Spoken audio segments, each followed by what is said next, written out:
Sabbat vanmorgen 31 Januarie 2026. Ons is nou by die lesing 79 van die Groot Johannes Evangelie boek 3.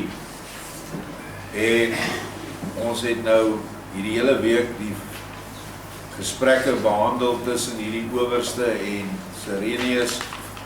En nou begin ons hier waar Yeshua die engel na Sireneus toe stuur en sê, praat met hierdie owerste, kyk of julle hom bekeer kan kry. En nou is die opskrif, die owerste, dis die fariseer hoof, en die engel, en dit is Raphael, wat in menslike vorm omtrent die hele tyd saam met Yeshua was tydens sy 3,5 jaar. Volgens die woorde wat hy gespreek het. En hy het gesê, julle sal die hemele geopen sien en die engele neerdal om die seun van die mens te dien. En tog is daar nie eintlik veel oor hierdie engelse teenwoordigheid by Yeshua nie. Maar Yeshua sê ook hoekom. Want die bygelowige mens van daardie tyd met tyd sou hulle hierdie woorde nie meer geglo het nie. En dan sou dit skade gebring het.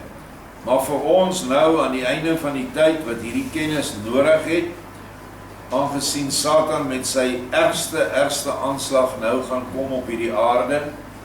En hoe meer ek nou lees, dit is nou wel nie skrif nie, maar dis mense wat bekeer het en vanuit hierdie sataniese realm gekom het, weer terug na Yeshua toe. Mense die goed wat Satan vir ons daar agter die skerms het, is verskriklik erg. Dit is so erg dat ons nooit ooit in staat sal wees om dit te kan staan met ons eie krag. Dit is dinge waaroor ons nog nooit eers gedink het. So boos, so afskuwelik, weersinwekkend en sterk is dit.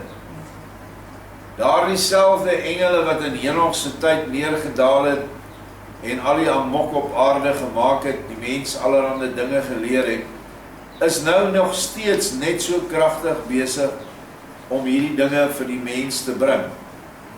En ons sal dit nou sien, maar mag ons glad nie ontstig nie, ons moet kennis neem daarvan, en ons moet in Yeshua se skuilings ingaan. En sy skuilings se naam is liefde vir Vader en liefde vir die naaste. Goed, nou kyk ons wat sê hierdie fariseer oor die engel.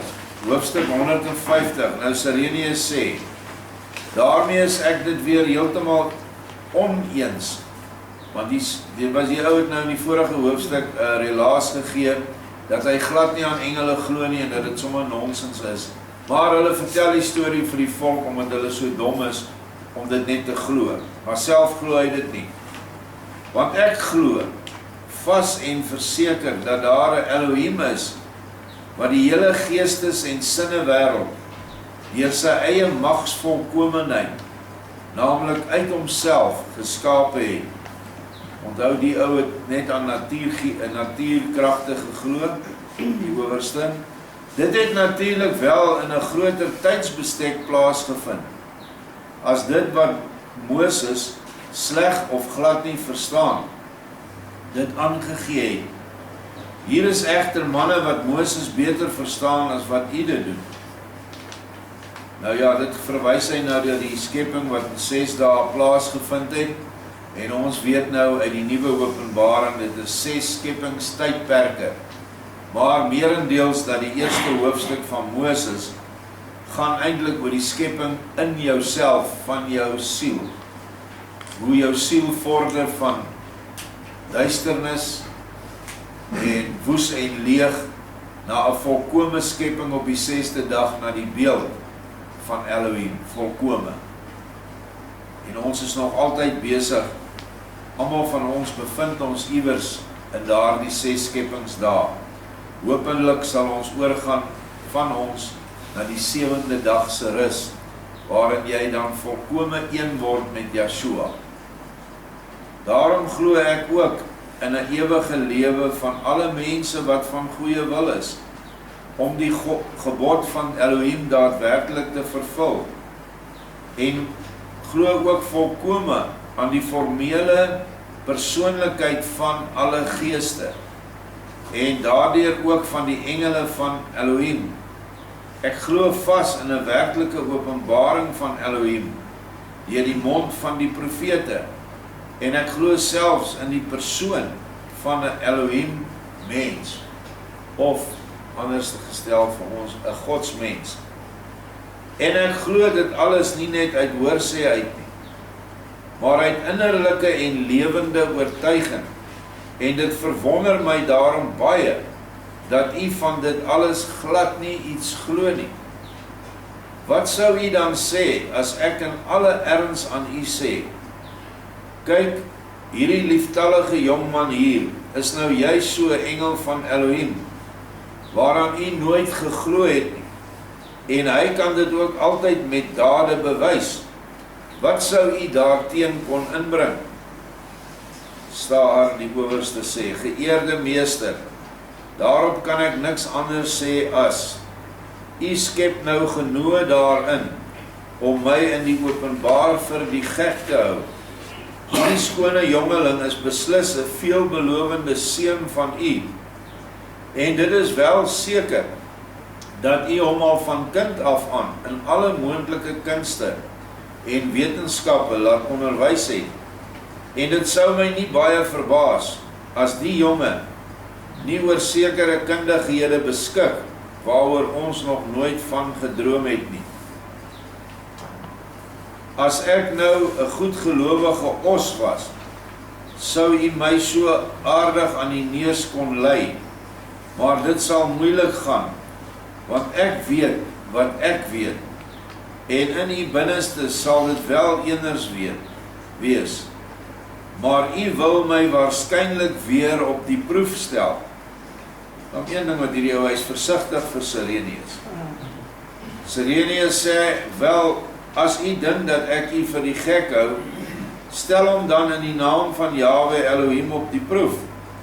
Dan sal dit wel duidelik word of ek die waarheid gepraat het of nie. Stahar sê, goed, as u my dit toelaat, sal ek met 'n engel dadelik die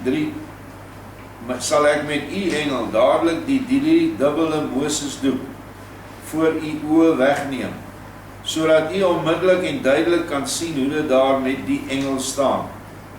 Kom dus maar hier, lieftallige jong engel. Raphael kom na Stahar toe en sê, wat verlang u ongelowige, dat ek dit vir u kan doen? Nou sê Stahar, kyk, in hierdie see lewe baie visse. Sou jy vir my uit die diepte 'n baie mooi vis kan gaan haal, en hom dan ook gebraai en goed klaargemaak op 'n skottel kan aanbied? Kwaalik het Stahar dit gesê, of Raphael hou al vir hom die gevraagde vis voor, en nooi hom nou ook uit om die vis op te eet. Toe Stahar dit sien gebeur, word hy vreeslik verleë met homself, en hy weet nie wat hy moes sê oor die onbegryplike verskynsel nie. Raphael nooi Sirenius egter ook uit om van die vis, wat baie goed voorberei was, te proe. Die vis word in stukke verdeel. Sirenius neem dadelik 'n behoorlike stuk vir homself, eet dit en prys die smaak uitbundig. Toe probeer Stahar ook 'n stuk eet, en was dit heeltemal met Sirenius eens, en vervolgens neem nog meer gaste stukke van die vis en vind dit baie smaaklik. Hierdie is maar net 'n variasie op die voeding van die 5000 en toe weer die 7000, waar Yeshua eteriese substans in gaarbrood, gebakte brood en gaarvis verander het. En dit het nooit opgehou om te vermenigvuldig nie, totdat almal genoeg geëet het en daar nog 12 mandjies vol oorgebly het.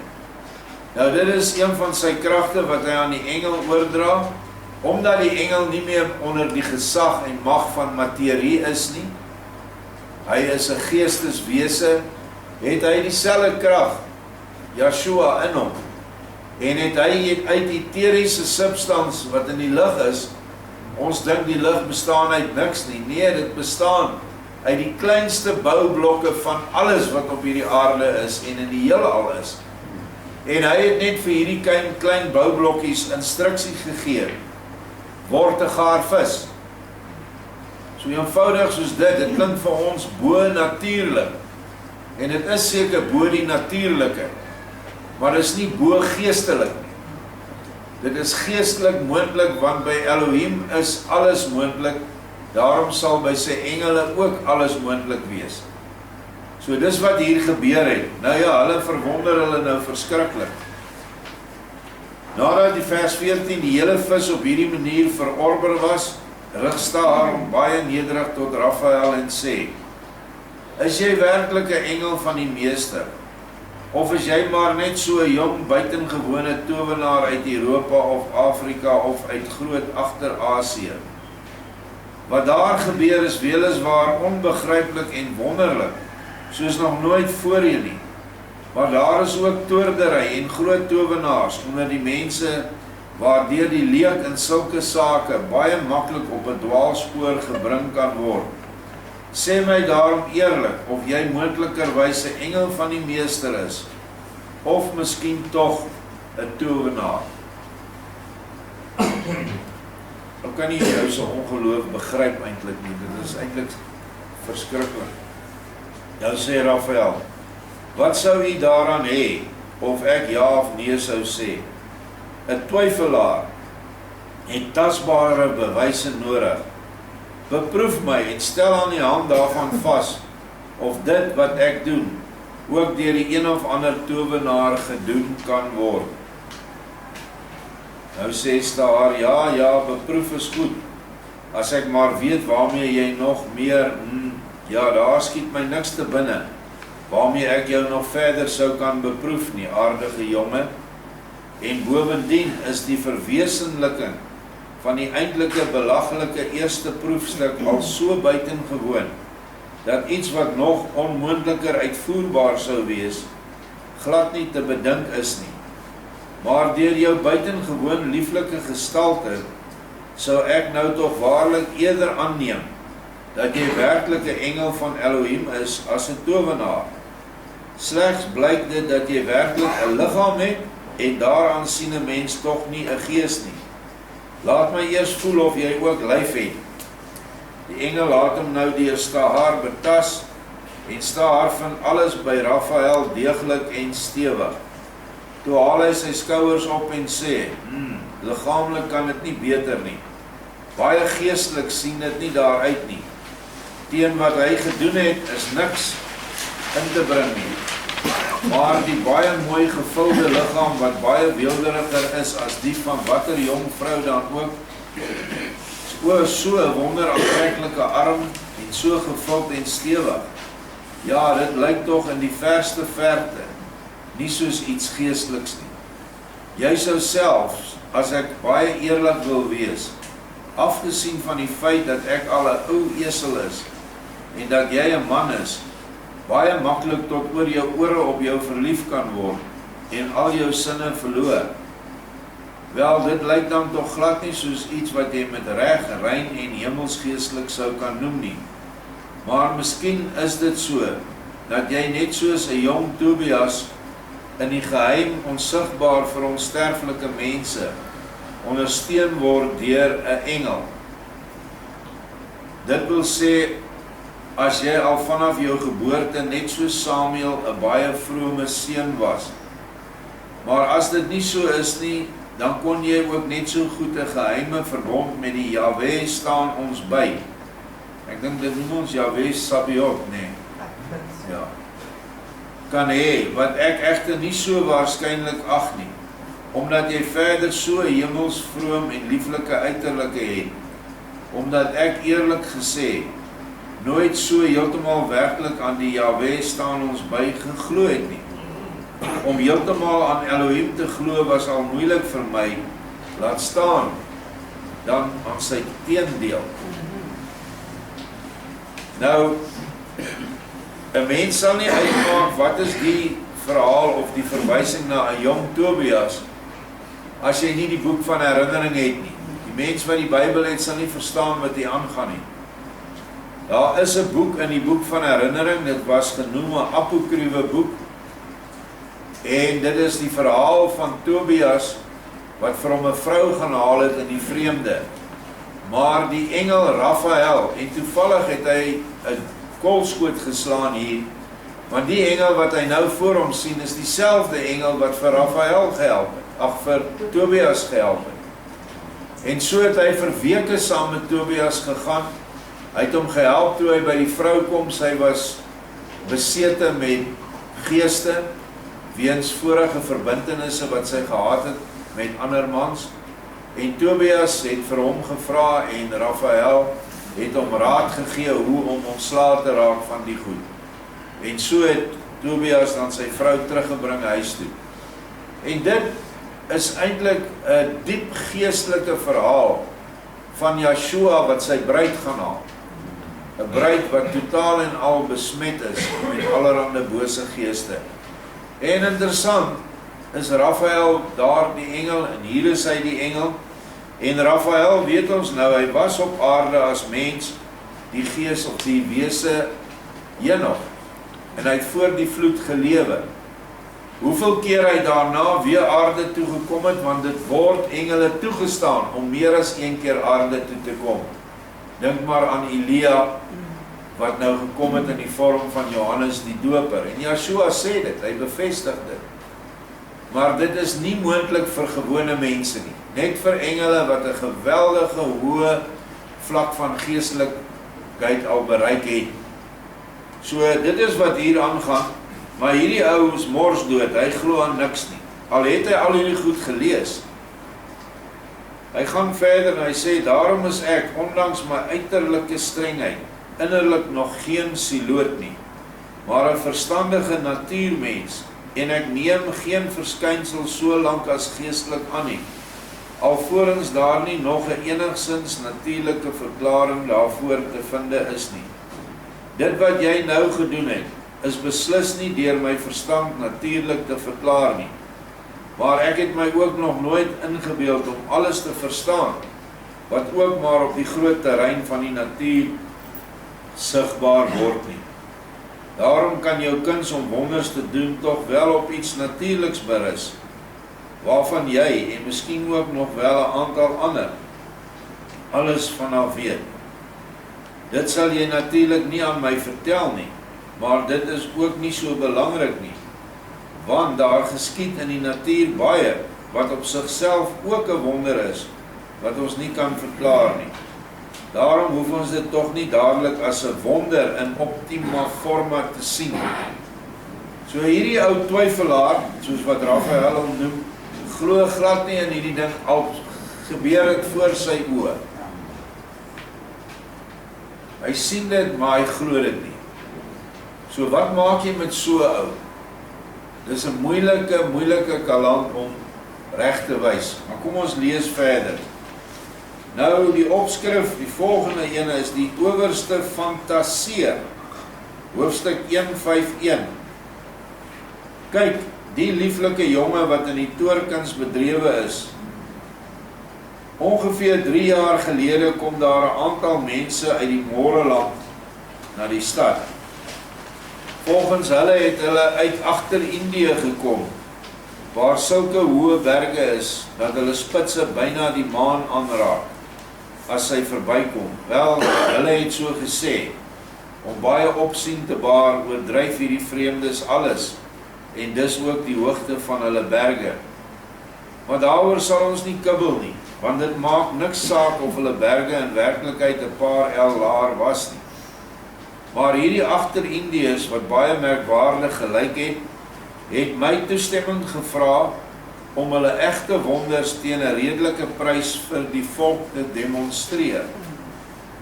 Met behulp van 'n tolk sê ek toe aan hulle, ek moet myself eers, soos mense sê, onder 4 oë oortuig waaruit u wonderdade bestaan, om te bepaal of dit gerade is om dit aan die blinde volk te vertoon.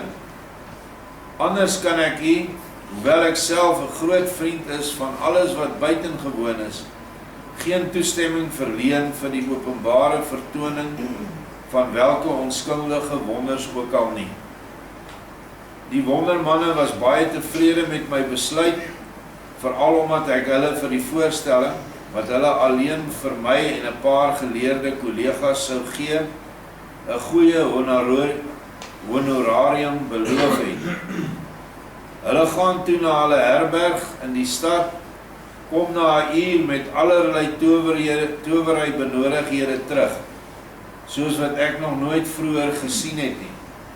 Dit was stawe, stene, vreemde metale en groot en klein apart gevormde vate, waarvan nie een vir my 'n bekende vorm gehad het nie.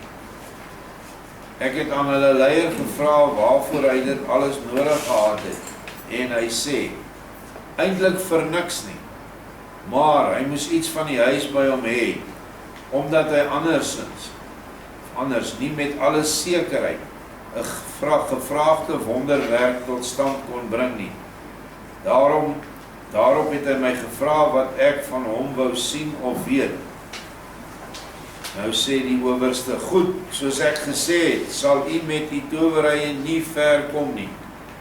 Ek het hom gevra of hy my kon sê, waarop ek op daardie oomblik gedink het.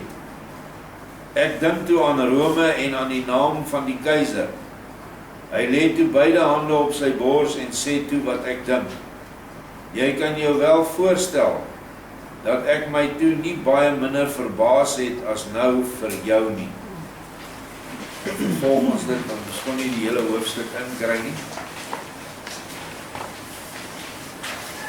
Ons sal maar nou nie die storie vooruitloop nie, maar die owerste fantaseer sê alles.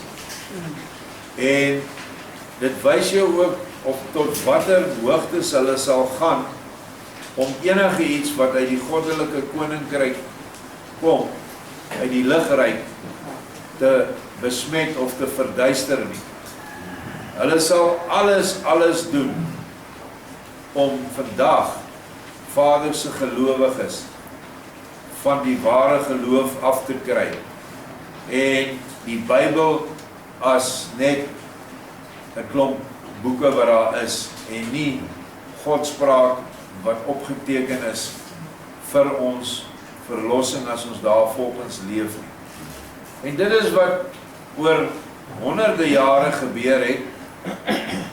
Dit het nie nou net onlangs gebeur dat byvoorbeeld die skrifte vervals is nie. Die dieper geestelike dinge en die geestelike vermoëns van Vader se profete, sy apostels ensovoorts is afgewater en afgeskaal om ons nie te laat sien wat daar agter skuil nie. Veral is die Satan se ryk wat uit onsaglike bose entiteite bestaan. Mensagtige wesens, gedierteagtige wesens, dieragtige wesens, half mens, half dier, en al hierdie goed gaan nou openbaar raak, want die woord sê in Openbaring 9, dat die afgrond sal oopgaan, en hierdie geestelike entiteite gaan die mens wat die merk gevat het, gaan hy aanval, en hy gaan hulle bitter swaar laat kry, vir 'n tydperk. Nou ons weet dis al simboliese taal, maar verwag die ergste. En dit word als aangedryf deur hierdie selfde soort as wat hierdie fariseer is, ortodokse jodery, sionistiese jodery, wat die hele wêreld in sy greep het, en wat bykans beheer oor alles het, wat ons mense lees, en sien, op televisie, in boeke, en hulle is ook in beheer van omtrent al die drukkeryere in die wêreld. Op 'n stadium het Jode die Afrikaanse Bybels gedruk in Londen. Ek dink nou word die Bybels gedruk in China, wat maar net so erg is. En jy kry byvoorbeeld nie daai papier wat hulle die Bybels op druk, daai reispapier, kry jy glad nie in hierdie land. As jy dit kry, is dit so duur, jy kan nie 'n bladsy daarvan druk. En dit is hoekom ons byvoorbeeld ons boek van herinnering op gewone A4 80 gram moes druk, want jy kry nie die ander. En draak verskriklik duur, as jy na daai gespesialiseerde goed toe gaan. Net daardeur sê, dat hulle ons in die duister hou, soos sampioene, en hulle voel mos vir sampioene permis. En ons word mense misgevoer. Soos wat Vader in Esegiel vir Esegiel sê, gaan en bak vir jou garsbrode op mense drek. Toe is Esegiel baie ontstel, toe sê hy, ek het nog nooit sulke onrein goed gedoen, of in my liggaam gekry nie, gee dat ek maar beesdrek kan vat. Toe sê Vader, dis reg so, maar so sal jou nageslag hulle brood eet. Die brood is die woord, en die woord is nie gars nie, die woord is koring. Alreeds aan die woord gars kan ons sien dat dit 'n vervalsing is. En gebak op mense leerstellings. Dis wat mense drek beteken. Ons sal die leerstellings van mense baie hoër ag as die lering van Yeshua. En ek kan nou met oop hart sê, daar is nie een kerk, georganiseerde kerk, wat dit nie ingebeur nie. Want as 'n kerk Yeshua se lering aan sy lidmate sou oorgedra, sou daar nie 'n kerk gewees het nie. Sou daar nie allerhande kerkformuliere en allerhande ander uiterlike gewoontes gewees het nie. Maar slegs die innerlike wil en drang binne die liefde van Vader om die medemens om na hom om te sien en te help. Ons wat nou aan die kant staan van mense wat bel vir verblyf, soos ek en Amelda. Ek kan nie vir julle sê hoeveel mense bel my wat sê hulle was nou by die predikant gewees, of die predikant het hulle weggejaag, of die predikant of die pastoor het gesê ons kan nie meer vir julle help. Dit is hulle werk. Hulle gee hulle self uit as dienaars van God, of as die grondpersoneel van God, maar hulle doen nie sy werk nie. Ons, wat private instansies is, ons doen nou wel die werk, maar ons loop nie en basyn dit uit dat ons die grondpersoneel van Vader is nie. Ons doen maar net wat hy sê jy moet doen. En hy sê, salig is julle, eintlik in die ou Bybels was dit reg vertaal, wel geluksalig, 3 maal salig is julle, wanneer ek terugkom, en ek julle besig sal vind om my kinders op tyd voedsel te gee. Ek sal julle oor alles aanstel, maar wee julle wat saam met die dronkaards eet en drink, daar sal vir julle 'n geween en 'n geknars van tande wees. Nou, hoeveel van die georganiseerde godsdienstinstansies is besig om elke dag vir die hongeriges voedsel te gee? Hongeriges in vlees en in gees. Maar pas op dat jy vir die hongeriges in die gees nie die verkeerde voedsel gee nie. Dat jy nie garsbrode bak op mense drek van jou eie leerstellings of jou eie kerkleerstellings nie. Want dit sal nie deur Yeshua erken word as voedsel vir jou naaste nie. Inteendeel sal dit beskou word as misleiding. So dit is 'n moeilike pad vir ons vorentoe. Ons gaan baie gehelp word. Yeshua gaan hierdie klomp valse herders wegvat. Hy gaan die staf gaan geslaan word oor hierdie aarde baie, baie, baie hard. En die herders gaan vlug. En wat gaan nou met die skape gebeur? Hulle gaan op die veld wees en hulle gaan soek na 'n herder. En nou gaan Yeshua sy kinders, sy bruid, gaan hy bemagtig, bonatuurlik, om hierdie kinders nader te bring. Baie soos wat hierdie engel nou bonatuurlik vir die mens toegerus was en 'n wonderwerk verrig het. Maar bovenal sal hy die krag en die mag van die woord in hierdie bruid van hom, of voornemende bruid, aan die einde van die tyd bring. En daar sal dan nie weer 'n terugkeer van die ware gelowiges wees na die ou kerkers nie, of die kerke nie. En dit is waarop ons nou moet voorberei, en dit is waarop ons ook al hierdie inligting moet inkry, sodat ons nie in 'n stadium kom waar ons nou moet praat, en daar staan ons, soos die ou mense sê, met 'n bek vol tande nie. Jy moet ten alle tye weet wat om op alles te antwoord. En dit kom deur moeite.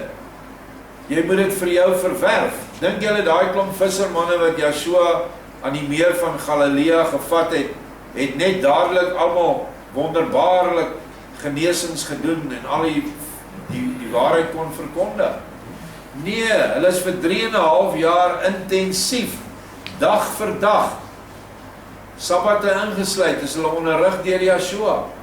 En so kon hulle na daai opleiding, kon hulle uitgaan en volwaardige verteenwoordigers vir hom wees. En nog moes hulle almal die mees gruisamste dood deurgaan. Hulle is almal vermoor, buiten een, dink ek, Johannes. Al die ander het dit gedoen, omdat hulle die krag gehad het van Joshua se gees.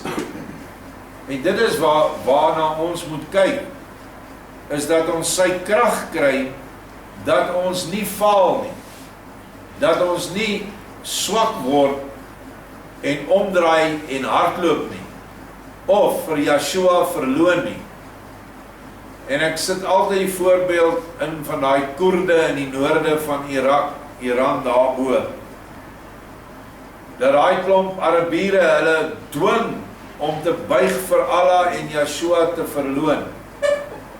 Dan staan hulle daar, dan begin daai Arabiere hulle kinders se koppe afsny met kettingsaag, en hy staan vas, tot by sy vrou, wat hulle op hierdie gruisame wyse doodmaak, verloon hy nie vir Joshua nie. En hulle is maar Arabiere, hulle is wel van sy skepsele, maar hulle is nie sy kinders nie, die boervolk is sy kinders. Kan jy maar vandag vir jouself vra, as hulle jou kind die kettingsaag teen die nek sit, of teen die lyf sit, om het nog erger te maak, gaan jy nie skree nie, gaan jy nie compromise nie, want dis mos nou 'n woord vandag, wat almal na hulle gaan.